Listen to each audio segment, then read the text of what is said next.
जय हिंद दोस्तों, जय हिंद बच्चों। पढ़ेगा राजस्थान, बढ़ेगा राजस्थान। अब हम बात कर रहे हैं आज के पेपर के जो सॉल्यूशन है उस पर। आज आपने स्माइल सेट के अंतर्गत 7वें चैप्टर का 7वां पेपर दिया है। इससे पहले आप 1 से 6 तक पेपर और 1 से 6 तक चैप्टर आप भूगोल के पूरे कर चुके हो। उम्मीद करता हूँ आज का पेपर भी बहुत अच्छा हुआ होगा। हम प्रश्न उत्तर को हल करना शुरू करें और आप अपना रजिस्टर है वो ओपन कर लीजिए अगर चेक नहीं किया है। उससे पहले मैं आपको कहना चाहूँगा, सबसे पहले तो आप सभी ने मेरी समस्या को समझा और मुझे बहुत सहयोग दिया, उसके लिए बहुत बहुत धन्यवाद आपका। क्योंकि पिछला पेपर गलती से एक दिन पहले आ गया था और मैं आउट ऑफ स्टेशन होने के कारण उस पेपर का सॉल्यूशन भी नहीं कर पाया। और लगभग बहुत से, या यूँ कहूँ भी जितने बच्चे जुड़े हुए हैं टेस्ट श्रृंखला से, उन्होंने लगभग सभी ने उस पेपर को पाठ्यपुस्तक की सहायता से हल भी कर लिया था और मुझे नंबर भी शेयर किए थे। अच्छा लगा भी। वास्तव में मेरे विद्यार्थी है वो अपनी पढ़ाई के प्रति बहुत ही संवेदनशील है। अपनी जिम्मेदारियों को आप अब समझने लग गए हो। मैं चाहता हूँ आप इसी प्रकार अपने आप को अपडेट रखते रहिए, इसी प्रकार आप अपनी जिम्मेदारियों का निर्वहन है वो करते रहिएगा। क्योंकि तभी मैंने आते ही कहा था पढ़ेगा राजस्थान, बढ़ेगा राजस्थान। ये तभी हो पाएगा जब आप हम सब मिलकर इस एजुकेशन की मुहिम को, इस डिजिटल एजुकेशन को आगे बढ़ाते रहेंगे। और अगर फिर भी आपको किसी प्रकार की उस पिछले पेपर में समस्या हुई है तो आप कमेंट बॉक्स में डाल दीजिएगा। मैं उसके सॉल्यूशन या उसका जो भी कोई उचित जवाब होगा देने की पूरी कोशिश करूंगा। और आज का पेपर हल करने के बाद आपके जितने नंबर बने इस पेपर के इसी वीडियो के कमेंट बॉक्स में आप अवश्य अपना नाम लिखते हुए कमेंट डालिएगा। इस पेपर का रिजल्ट भी अनाउंस किया जाएगा और मुझे विश्वास है कि आप मुझ पर विश्वास इसी प्रकार बनाए रखेंगे। और पेपर के हल से पहले एक बात और कहना चाहूँगा। अगला जो पेपर है, जो अपना स्माइल सेट 8वां जो पेपर है वो 12वें चैप्टर का है, यानी खंड ए के अंतिम अध्याय जो आपका है पर्यावरणीय समस्याएं एवं समाधान, उसका होगा। अब आप ये मत सोचिएगा सर आपने 8, 9, 10, 11 4 चैप्टर क्यों छोड़ दिए, क्या है। वो कोई कारण रहा होगा और उचित समय पर मैं उस कारण को भी आपको अवश्य बताऊंगा।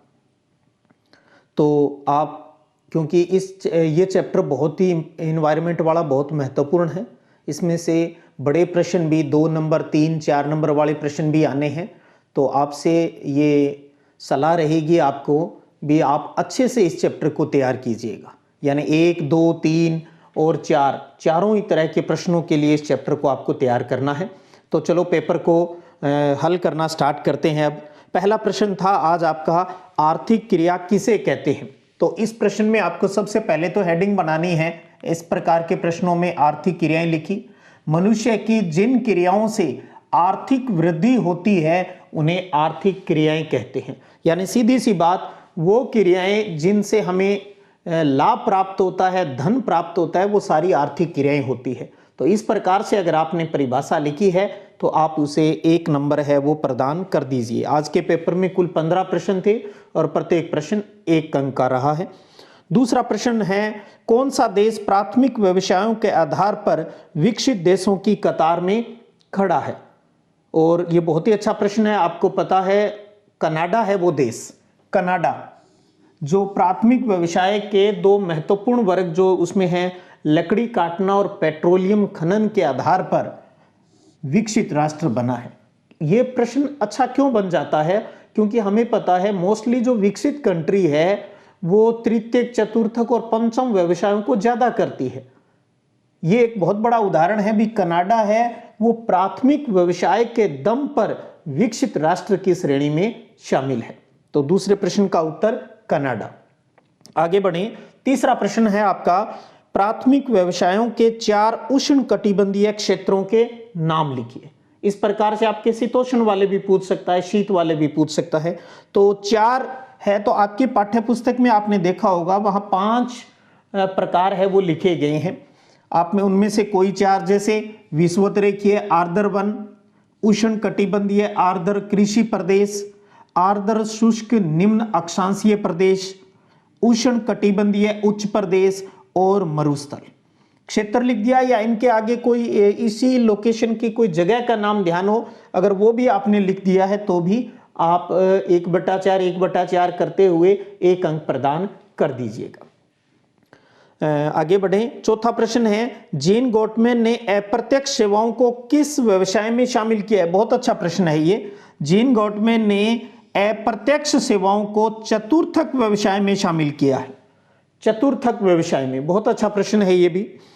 5वां प्रश्न का उत्तर है, विकासशील देशों की अधिकांश जनसंख्या किन व्यवसायों से अधिक जुड़ी है? विकासशील का, विकसित पूछता तो आप कह देते तृतीयक, चतुर्थक और पंचम पर। विकासशील देश का पूछा है, आप को पता है ये प्राथमिक और द्वितीयक व्यवसाय से अधिक जुड़े हुए होते हैं। तो 5वां प्रश्न का उत्तर प्राथमिक और द्वितीयक व्यवसाय।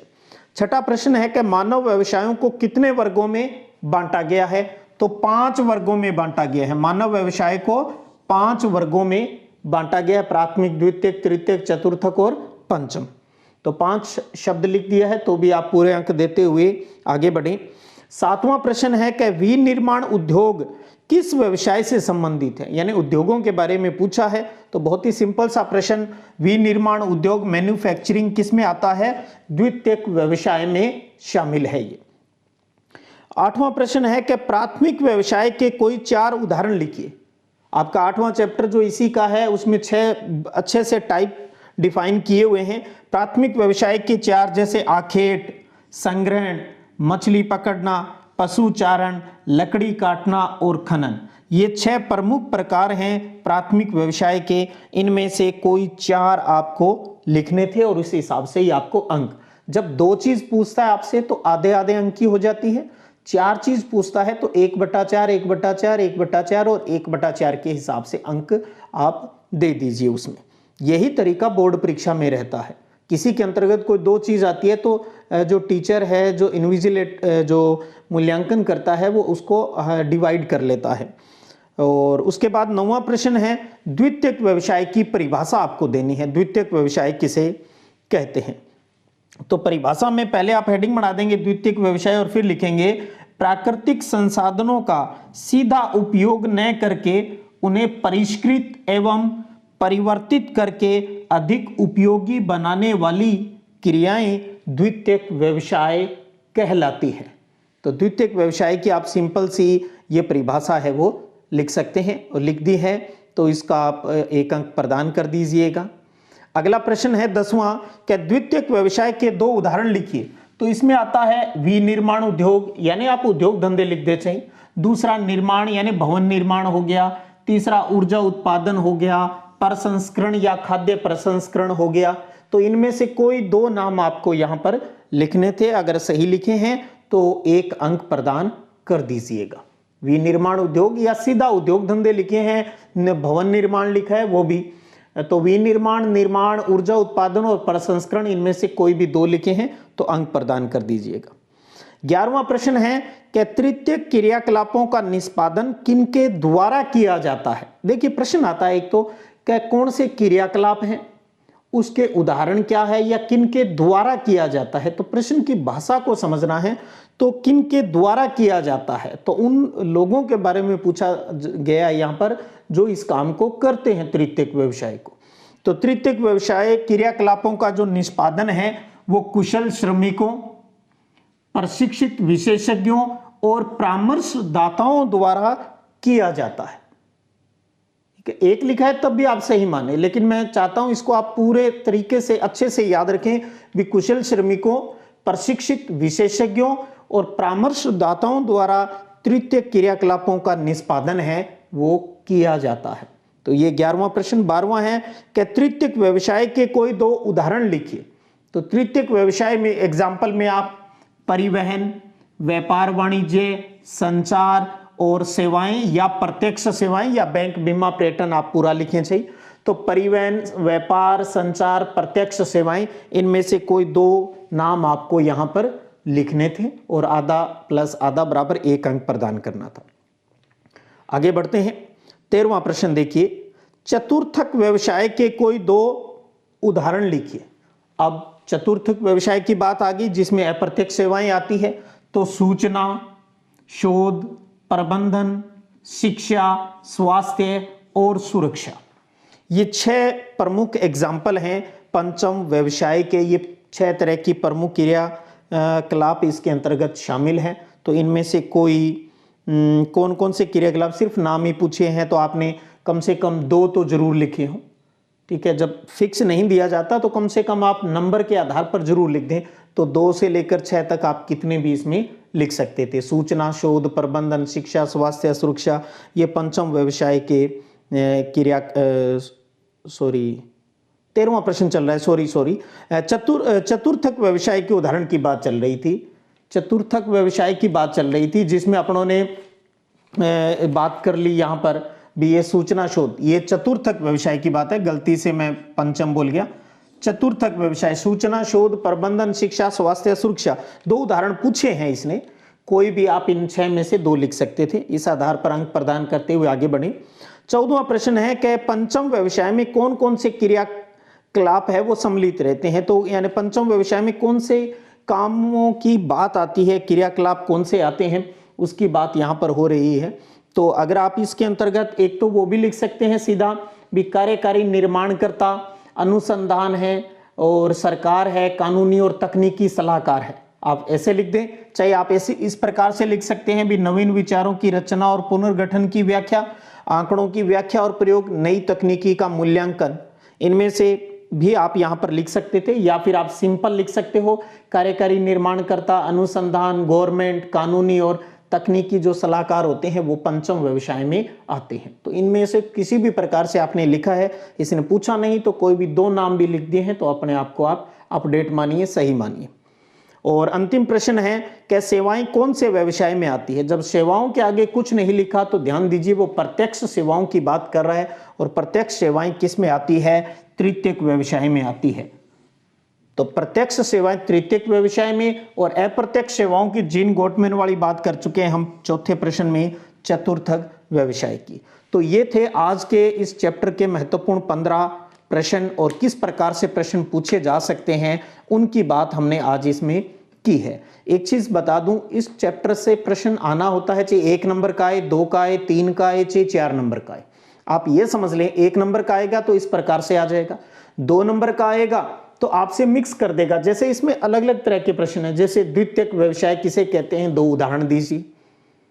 3 नंबर का भी इसी प्रकार का बना सकता है, 4 नंबर का भी बना सकता है और एक बार बोर्ड परीक्षा में आया हुआ है भी, मानव व्यवसाय के प्रमुख मानव व्यवसाय के का वर्गीकरण कीजिए, 4 नंबर का प्रश्न आ गया। तो उसमें आप क्या लिखोगे भी, मानव व्यवसाय को 5 भागों में बांटा गया है, नाम लिख दो और आगे उनके उदाहरण लिख दो। तो मैं चाहता हूं आप इन 5 व्यवसाय के कम से कम 4 उदाहरण हैं, आप अच्छे से ध्यान रखिए भी इसमें कौन से व्यवसाय हैं वो किस में आते हैं। तो एक प्रश्न तो 100% इसी बात का आना है और बाकी आपने किस किस तरीके से प्रश्न बन सकते हैं वो इस अध्याय में मैंने आपको बताने की यहाँ पर कोशिश की है। तो आप इसी प्रकार अपनी तैयारी को कंटिन्यू रखिए। सिलेबस की जहाँ तक बात है, अभी तक के क्या कम ज़्यादा क्या होगा उसकी जानकारी जैसे ही विभाग से कोई अपडेट आएगी, आप विश्वास रखें मैं तुरंत उसके बारे में व्याख्या करने के लिए, आपको जानकारी देने के लिए चैनल पर उपलब्ध रहूँगा। तब तक जब तक कि विभाग से कोई सूचना नहीं आती है आप कंटिन्यू पढ़ते रहिएगा। हमारी टेस्ट प्रक्रिया पीछे से चली रही है, हम 7 और अब 12वां चैप्टर कर लेंगे पहले, उसके बाद दूसरे चैप्टरों की बात करेंगे। और उधर मैंने वीडियो हैं वो अब तक 14 चैप्टर हैं वो पूरे कर चुका हूं मैं, ठीक है। एक पार्ट रहा है उसका, वो आपको कल मिल जाएगा 14वें पार्ट का। तो आप ये मत सोचिए भी हमारा सिलेबस पीछे चल रहा है, ऐसा कुछ भी नहीं है।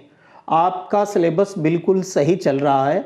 आपको किसी प्रकार से निराशा या हतोत्साहित होने की ज़रूरत नहीं है। बहुत से बच्चे कहते हैं सर इस प्रकार तो 90 पार कैसे होगा? अरे क्यों नहीं होगा, अपने आप होगा, वो तो झक मार के होगा। किसी प्रकार से आपको टेंशन लेने की ज़रूरत नहीं है इस चीज़ की, मैं हूं ना। तो आप टेंशन मत लें और अच्छे से वीडियो को देखकर अपने हाथ से बने हुए अच्छे से नोट्स आप बनाएं। वीडियो को 1-2 बार, 2 बार, 3 बार, आपको जितनी बार ज़रूरत महसूस होती है आप वीडियो को देखें, नोट्स बनाएं और किताब से भी अवश्य आप रीड करें। आपको पासबुक की भी ज़रूरत लेने की हेल्प लेने की आवश्यकता नहीं पड़ेगी अगर चैप्टर को आपने अच्छे से समझ लिया है तो। मुझे बड़ा प्राउड है मेरे आप सब बच्चों पर भी। वास्तव में आप पढ़ाई के प्रति बहुत ही सिंसियर हो। तो आप अपना प्यार इसी प्रकार बनाए रखिएगा। और अंत में एक बार फिर कहूँगा, आप इसी वीडियो के कमेंट बॉक्स में, चैट में नहीं, कमेंट बॉक्स में अपना जो आज के इस पेपर में अंक आए वो अवश्य इसमें नोट करें ताकि रिजल्ट में आप सबका नाम अनाउंस है वो हो सके। और एक बार में एक ही बार ही मैसेज डालें। अगर आपने 2 बार डाला तो मैं फिर वहाँ से आपको रिमूव कर दूँगा। तो एक चीज़ आप ध्यान दीजिए, कुछ बच्चों को ये रहता है सर हमारा नाम नहीं आया, लेकिन जब मैं रिज़ल्ट का वीडियो बनाता हूँ तो उस टाइम जितने वहाँ कमेंट में आए हुए होते हैं मैं सबके नाम लेता हूँ। लेकिन मैंने आपको पहले ही कहा जो वीडियो के कमेंट बॉक्स में आएंगे मैं उन्हीं को शामिल करता हूँ, व्हाट्सएप वालों को यहाँ पर शामिल नहीं करता। आपको जो भी अपना रिज़ल्ट डालना है वो यहीं पर कमेंट बॉक्स में ही डालना होगा। और फिर भी किसी कारणवश किसी बच्चे या बच्ची का नाम नहीं आ पाया तो उसके लिए सॉरी। भविष्य में मैं पूरा ध्यान रखूँगा भी किसी बच्चे या बच्ची का नाम है वो छूटे नहीं। तो इसी प्रकार बने रहिएगा। पढ़ेगा राजस्थान, बढ़ेगा राजस्थान। अगले संडे को 12वें चैप्टर के साथ स्माइल सेट 8वें का पेपर लेकर हाजिर रहेंगे। एक बार फिर मैं आपको कह दूं, मैं बार बार कह रहा हूं, अगला स्माइल सेट 8 का जो पेपर है वो 12वें चैप्टर का होगा। और जो एनसीईआरटी वाले बच्चे जुड़े हुए हैं उनको कहना चाहूँगा, चैप्टर का नाम बता देता हूं उनको, पर्यावरणीय समस्याएं एवं समाधान वाला जो आपका चैप्टर है एनसीईआरटी बुक में, आपको वो रीड करना है। और आरबीएसई बोर्ड वाले को तो पता ही है भी ये 12वां चैप्टर है।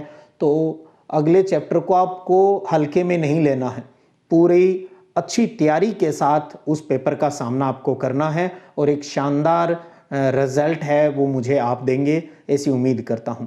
तो फिर मिलते हैं अगले संडे को, पहले 11 बजे पेपर और शाम को 5 बजे पेपर के सॉल्यूशन को लेकर। जय हिंद, जय भारत।